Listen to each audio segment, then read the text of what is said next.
कमाल के रहे गुलाम नबी आजाद और कमाल की रही उनकी कांग्रेस में आधी सदी की पारी।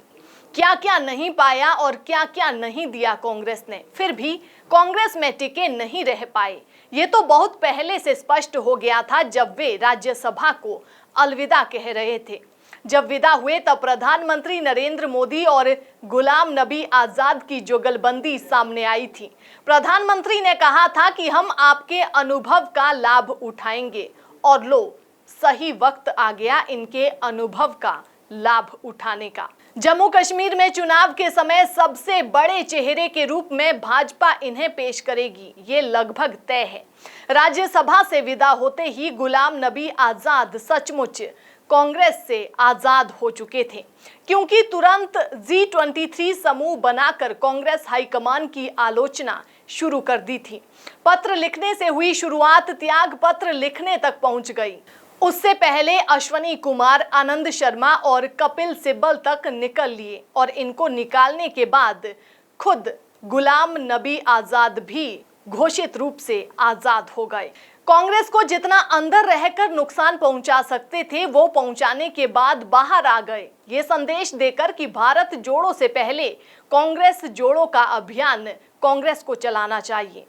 ये होती है सही टाइमिंग, क्रिकेट के खिलाड़ी की तरह सही समय पर सही छक्का। यानी जब पार्टी किसी बड़े आंदोलन के लिए निकलने लगे तभी इस्तीफा दिया, और राहुल गांधी को बचकाना कहते हुए ये इल्जाम भी लगा दिए कि इनके पीए और ड्राइवर तक फैसले कर रहे हैं।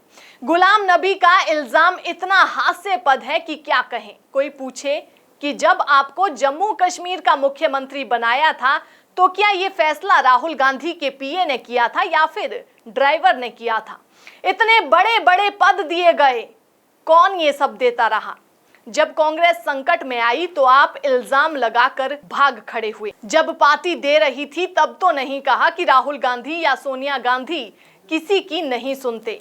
अब आप कैसे कह सकते हैं कि पार्टी जोड़ो, जबकि आप खुद पिछले 2-3 साल से कांग्रेस को तोड़ने में कोई कसर नहीं छोड़ रहे थे। पार्टी को मंझधार में छोड़कर जाना एक वरिष्ठ नेता का धर्म नहीं है। इस समय पार्टी को आपकी जरूरत थी।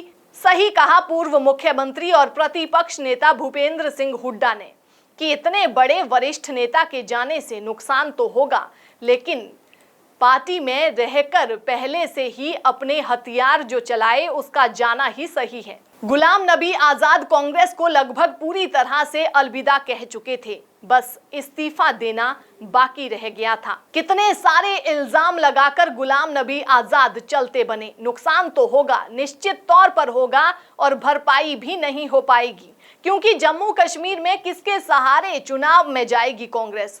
कांग्रेस को जो संदेश देकर गए हैं कि कांग्रेस जोड़ो, उस पर चिंतन करने की तो आवश्यकता जरूर है, और बहुत जल्द कांग्रेस की कायाकल्प करने की भी आवश्यकता है, नहीं तो बहुत देर हो चुकी होगी। ANV न्यूज़ के लिए कमलेश भारतीय की ये खास रिपोर्ट।